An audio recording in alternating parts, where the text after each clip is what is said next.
Welcome to the Be About Being Better podcast, where we help people make evidence-based, sustainable, small changes for their health that compound into huge shifts towards a better, more vibrant life. I'm your host, Abby Stasier, a health and life coach, future registered dietitian, a master's graduate from Columbia University, and a certified intuitive eating counselor. And I believe that we can't make lasting or meaningful change single-handedly. So I'm so happy that you're here so that together you can see that a diet-free, sustainable lifestyle is possible, and you can leverage that to live a better life. And remember my disclaimer, this podcast is meant to give you general information and it's not meant to substitute or replace medical advice, a diagnosis, or service treatment.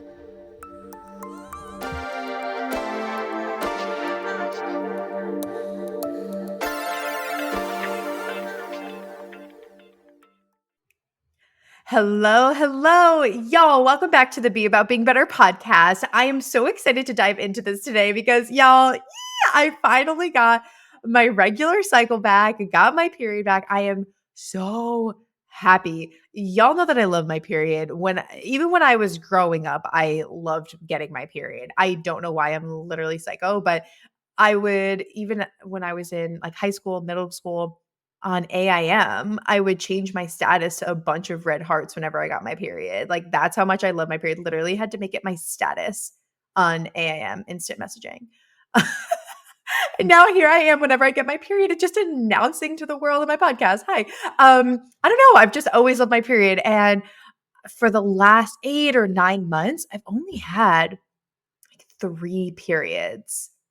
Not good. That's technically in the amenorrhea range, where if you don't have a period for like more than 2 months in a row, like you are technically, it's not just irregular, like amenorrhea is like without a period. So it's just not good, has, longer term health consequences. And because our period is our 5th vital sign, it's just as important as our blood pressure. And it's just as important as an indicator to our health, how our body is functioning. So obviously, if I wasn't getting a regular cycle, things were not optimal.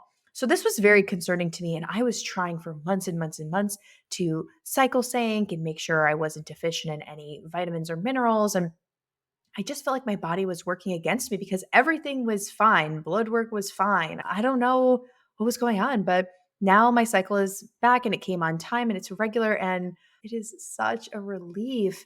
So here are the things that I've done that I have found to be the most effective and that also were effective with other clients too, because I coach everyone through this. Everyone that comes through the Be About Being Better Academy that has a period, I'm helping you optimize it. So definitely head to the show notes if you want more cycle syncing support and how to eat, how to exercise, get my health tips for your cycle freebie in the show notes, but also take my quiz to see if the academy is for you because you might need more personalized support with your cycle. I'd say the biggest thing that helped me, like looking back on what helped me get a regular cycle, is going through my breakup. I didn't realize how much this relationship was stressing me out. And it was chronic low grade stress.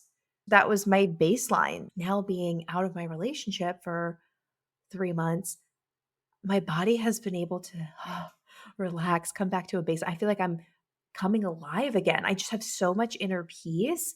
And this is how we know that breakup was for the right reasons and was the right decision. But I didn't realize how much my body was keeping score and how much my body was internalizing the stress of this breakup. Not even just the breakup, I think the stress of the relationship, because this started like my period problem started 6 months before we broke up. So that was kind of like the beginning of the end. Like my body was storing all of that.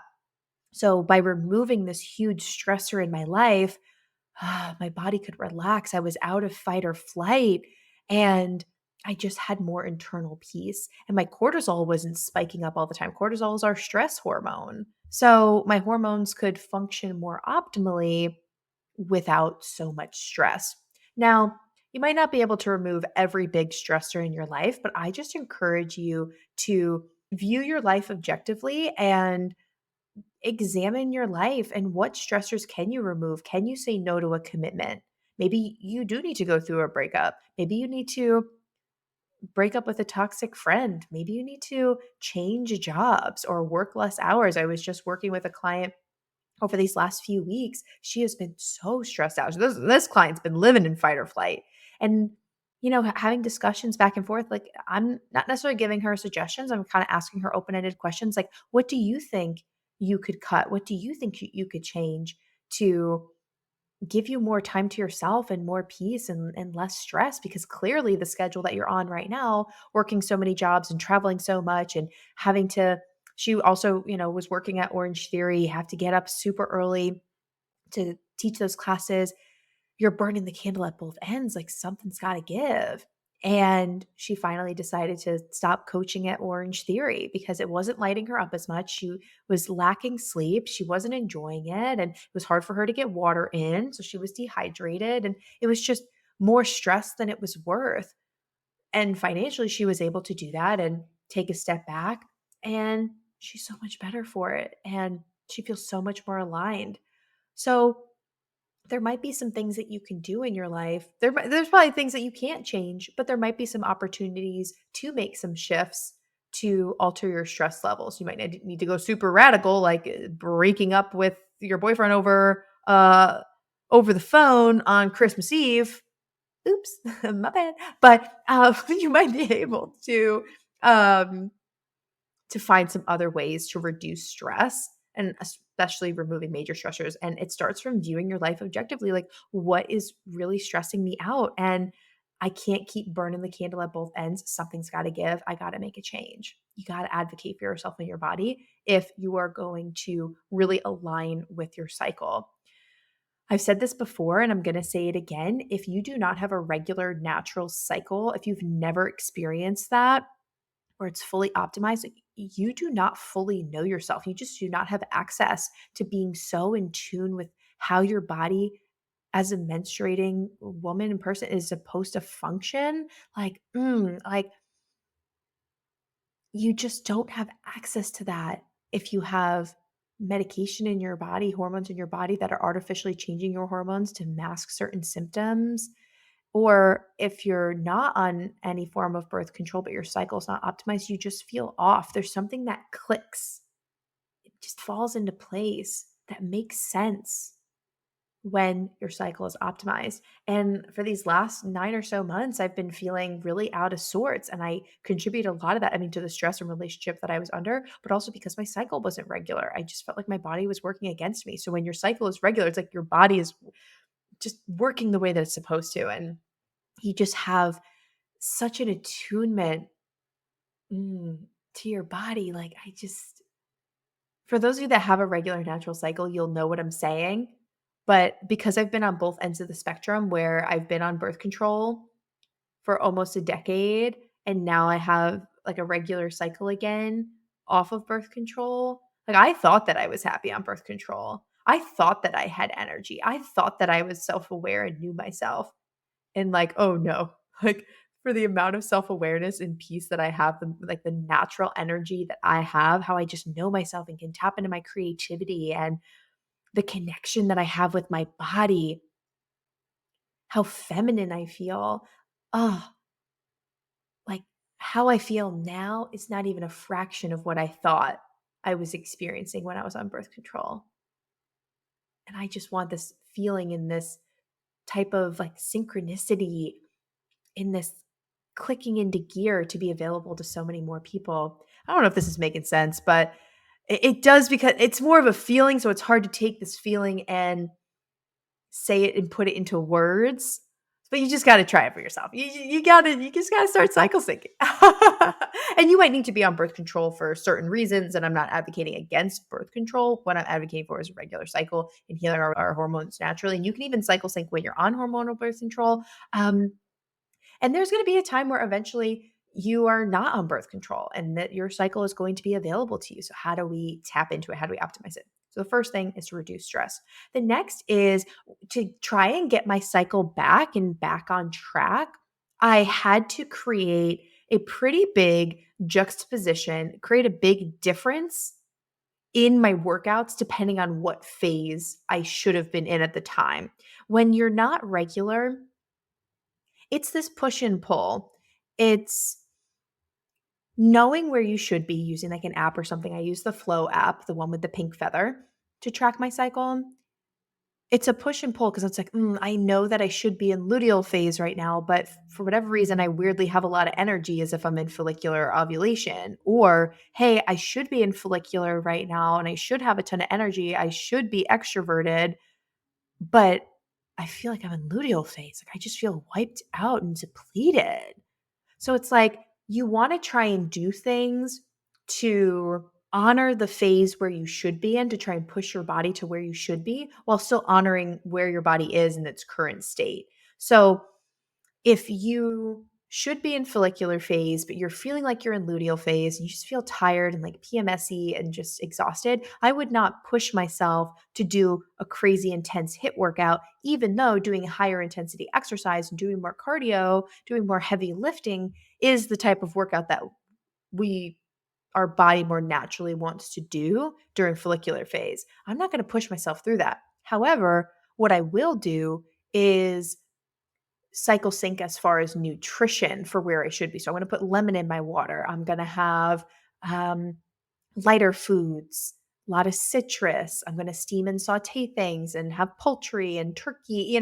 I'm going to do those things because that's what I can control.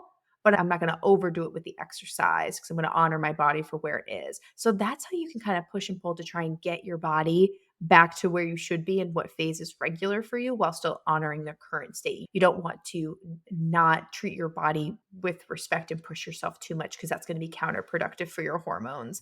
The more rest that you have, and honestly, the less that you do, and this kind of goes back to the first point, like the more that you rest, the more that you de-stress and find peace versus forcing yourself to do something and like overdoing it, the more that your body can just chill out and re-regulate. Sometimes we just have to, like, just as we're resetting things and we unplug something for a couple minutes and plug it back in or restart our computer, sometimes for us, this is an Anne Lamott quote, but sometimes we need to unplug ourselves too so that we can plug back in and we can reset. So that is a huge tip of like doing what you can as far as cycle syncing, socially, nutritionally, and with exercise to get yourself where you should be while honoring where you are and not overdoing it with how you currently feel in the moment. Like if I was in follicular phase and I felt really energized, I would do an energizing workout. That's when I would do a bout of cardio. That's when I would lift heavier weights and I would really go after it. So then I had a big juxtaposition, a big change, a big shift for when I was in luteal phase. It was a very distinct difference. I wasn't lifting heavy weights, which you can lift weights during luteal phase. There's a lot of research that supports this, that you just need to fuel yourself more and eat more in luteal phase and menstrual phase. You can still lift weights. However, I put the research aside because I was like, my period's not regular right now. I really need to create a stark difference between the different phases. So I'm going to reserve forms of exercise for each phase. So I would, when I was feeling up to it, do more intense exercise during follicular and ovulation phase, and during luteal phase and menstrual phase, that's when I would just walk. No weights, no cardio. Like if I was walking slow, not really at an incline, not pushing it. I would stretch, I would do yoga, very restorative yoga. If I did any Pilates, it didn't like bring my heart rate up so much. It was very, very light and very low impact and in shorter duration. I had shorter workouts during that time. And I rested a lot so that when I was in a phase, follicular ovulation, where I could really be going hard, I went hard. I maximized my time in the gym. I spent as much time in there as I could. And I lifted as heavy as I was able to in those moments to create a bigger juxtaposition, a starker difference between the forms of exercise. So hopefully this makes sense, but that's how you can get your body back on track by more strongly, not with force, but just more distinctly doing things that cater to each phase.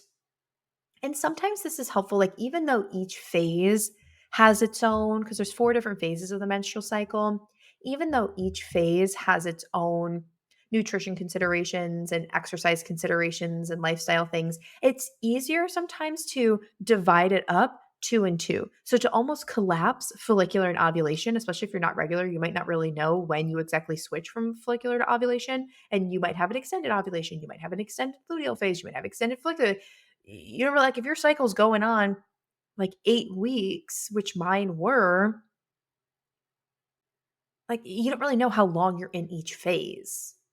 So it might be easier for you to collapse and combine the considerations for follicular and ovulation, and then combine the considerations for cycle syncing for luteal and menstrual phase to keep them separate. So you're kind of just doing two different things versus trying to do all four and the nuance. Once your cycle is regular, then you can get more into the nuances of all four phases. I just think that's easier. Hopefully, this is making sense. And I think, especially as you're starting out with cycle syncing, it's so much easier to collapse follicular and ovulation and then collapse and combine luteal and menstrual as you're starting to get used to it. So that's where I would start. And to create a pretty stark difference between what you do socially, nutritionally, with exercise for follicular and ovulation, whatever you think you're in those phases, and then really dial it back. We need to RSVP no to things. We need to do low impact workouts. We need to prioritize rest. We need to have more calories in soups and stews and warm foods and roasted and baked things in luteal and menstrual phase. So we really need to have the stark difference. And I think it's easier to kind of combine or collapse those two phases instead of trying to do all four when you don't really know where you are. And then I would make some small nutrition tweaks. Like if I was in follicular and ovulation, I would definitely be putting lemon in my water, but I didn't for luteal and menstrual because we want to be having more citrus in follicular phase. So I would make that difference with my water. And y'all know I'm obnoxious with my huge pink water bottle. So like it was, for me, it was like visually a good difference, which visually telling my body this is what it is. And then I'm getting that taste of like, here's the lemon water for the first couple weeks of the month, and then no lemon water for luteal and menstrual phase. And then I don't know what it is about sweet potatoes, y'all, but sweet potatoes, like I think single-handedly gave me my period back. Like if I could recommend one food before your period, whenever you feel like you're about to get your period, like maybe even like a week or two before your period, have sweet potatoes, meal prep sweet potatoes. A lot of people have PMS symptoms, food cravings and breakouts and bloating because they need what sweet potatoes are going to provide. A lot of times in luteal phase, PMS phase, we are vitamin B deficient. Sweet potatoes are like a vitamin A and a vitamin B pill. They have so much vitamin B in them. So it's a natural source of that vitamin. We also crave a lot of sweets during this time because our metabolism increases. We're burning through calories a lot faster in PMS phase. So we need a starchy carb, a longer acting carbohydrate, a longer acting energy source like a sweet potato to keep us full for longer. And because we tend to have sweet cravings during luteal phase and menstrual phase, having the sweet potato with a little bit of sweetness can curb a lot of our sugar cravings because it has sugar in it because it's a carb source and because it's got the fiber from the skin and just it's got vitamins and minerals in there. It's going to keep us fuller for longer and it's going to help balance our blood sugar. And because it's a little sweet, it will satisfy and curb a lot of our cravings.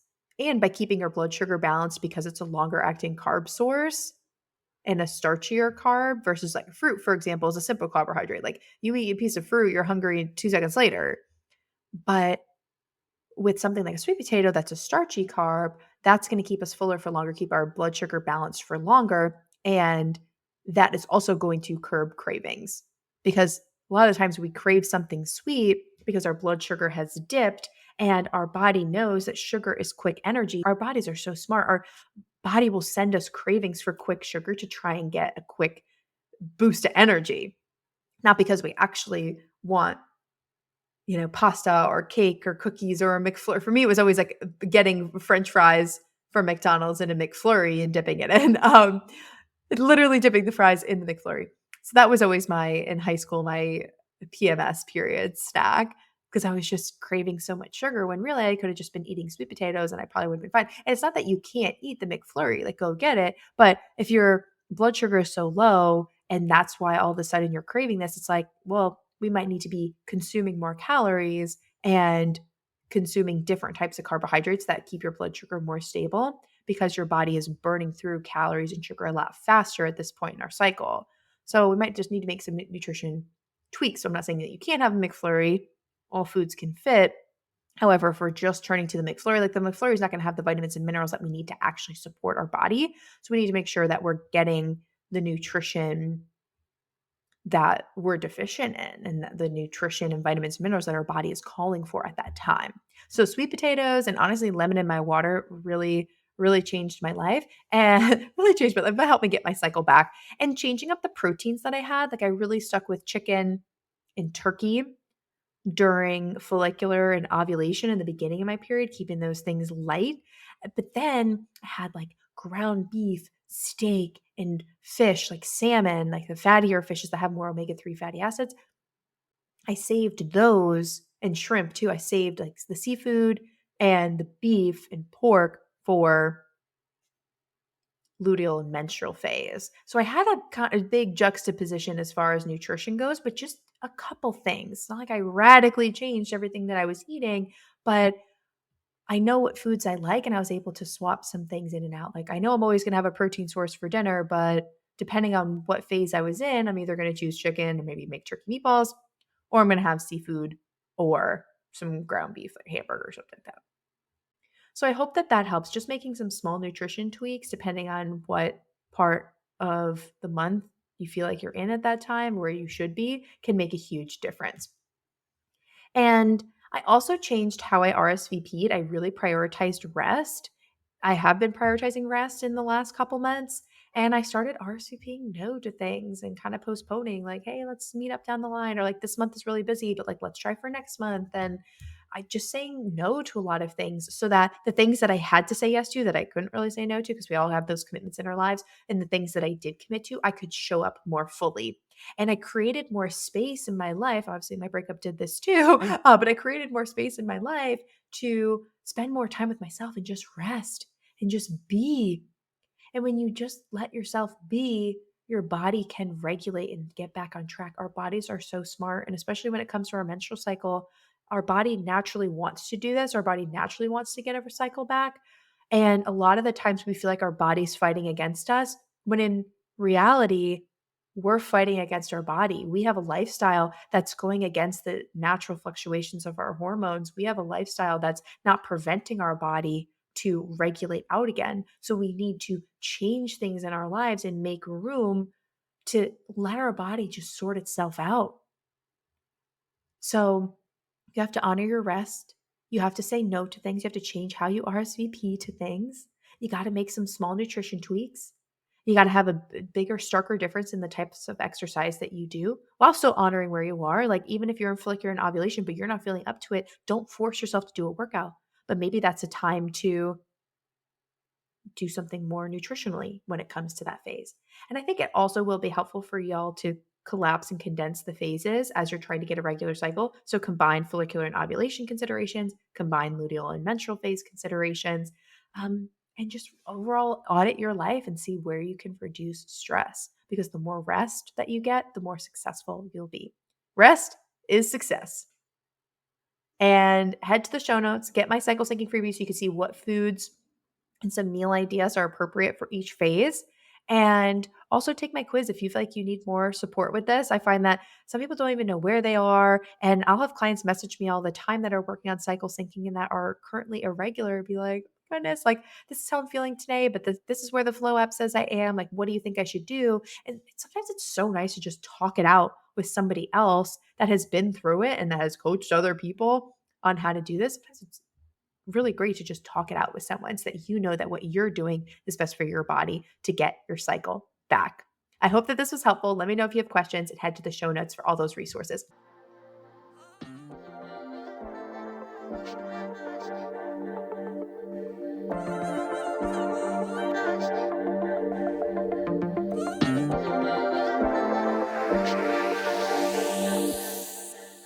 Hey y'all, thanks again for listening to the Be About Being Better podcast. I so appreciate you. If this episode made you laugh, smile, think about yourself or your life differently, in any way making your life better, I empower you to share the show with 3 people who, just like you, need to hear this message and have this type of transformation in their lives. I personally read all the reviews of the show and see the Instagram story shares, and it honestly gives me so much joy to see that our mission is making people's lives better, and the reviews really do help in increasing our impact. So thank you so much for taking the time to do that. If you need personalized support with anything discussed in today's episode or need help creating a sustainable, diet-free lifestyle, take my quiz. It's linked below in the show notes, and that quiz will help you see which one of our coaching programs is right for you. Thank you so much again for listening, and here's to being about being better.